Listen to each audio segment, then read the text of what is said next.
كل قصة وليها بداية، وبدايتي كانت عشان نفرت. مهرها 100 جرة عسل، ومكتوب عليا أجمعهم قبل الفيضان.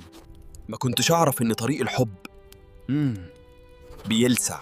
ده سنب، مواطن مصري غلبان، بيصحى كل يوم على صوت منبه ما بيفصلش أبداً. ده شغال كاتب أرشيف، بس الحقيقة إنه مقرمطون وشغله كله عتالة في مخازن المعبد. مشكلة سنب الحقيقية مش في الشغل، المصيبة كلها في نفرت، أو تحديداً في الحاج أبو نفرت اللي طالب طلب تعجيزي.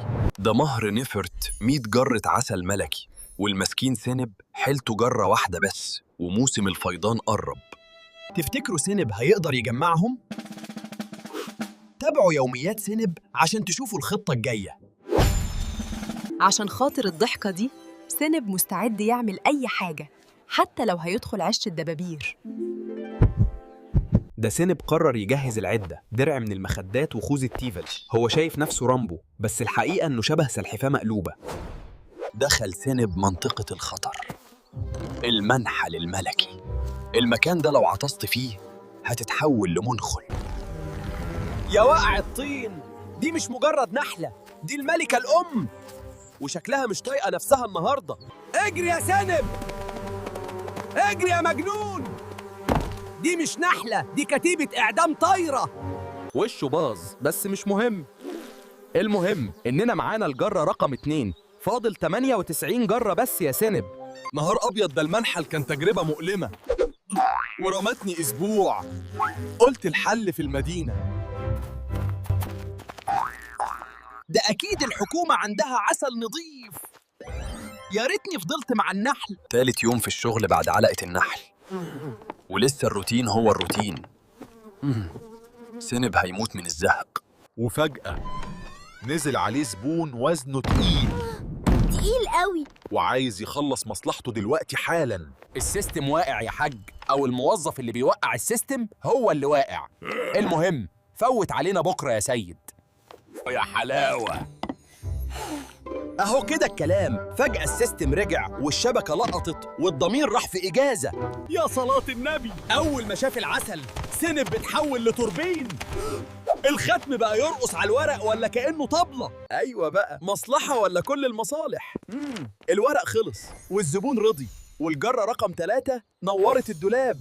الشغلانة دي محتاجة فن وصبر وضمير ميت. سنب قرر يحول التراب لذهب. ايه ده يا ساتر على الزحمة. سنب ماشي كأنه شايل مفاعل نووي، خايف عليها من الهوا الطاير. يا ساتر، وقع في ايد كبير السوق. ده ما بيفوتش عليه لا ذهب ولا فالصو. ربنا يستر. يا بيه دي مش فازة، دي تاريخ. ذهب عيار 24 واستيراد الخارج، وضمان مدى الحياة ضد الكسر. يا خبر أبيض، ايه ده يا معلم؟ دي جرة ولا قطرة عين؟ ده ناصب عيني عينك. يلا، أحسن من مفيش. الجرة الرابعة وصلت، حتى لو كانت محتاجة ميكروسكوب عشان تشوفها. يا فتاح يا عليم، الخريطة دي بتقول إن في كنز مدفون. مش أي كنز، دي جرة الملوك شخصياً. إيه ده؟ يا ساتر يا رب، المكان ضلمة كحل وريحته تراب وعفاريت، بس كله يهون عشان العسل.